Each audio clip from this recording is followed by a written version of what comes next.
Get ba? Kaprets nga oh. Michael, eh. Yes?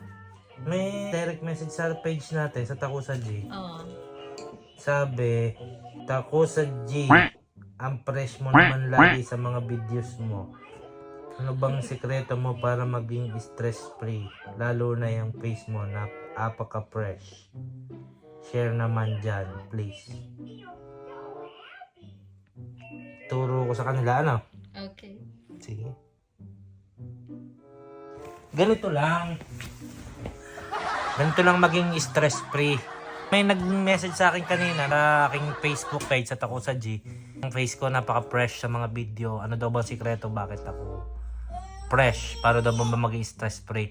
Tuturong ko kayo ng iba't ibang klaseng pamparelax para at least yung tulog nyo ay kompleto at yung inyong katawan at mukha ay fresh palagi. Ito yung una kong ginagawa pag medyo nag-iisip ako pala isip. Ginagawa ko 3 counts lagi yon bago ako matulog. Yung ganito. Bukang bibig. Wang. Ganyan. Tapos itong balikat mo, ilalapit mo lang sa 1, 2, 3.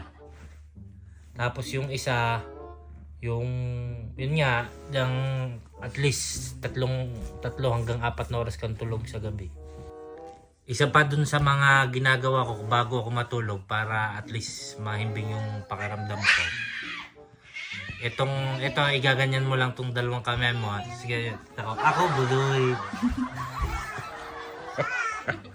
Tapos, kaya medyo kung kita mo naman fresh na fresh tayo. May message tayong ko. Pagdating natin, magluluto na lang tayo. Hindi pa siya nakalimutan.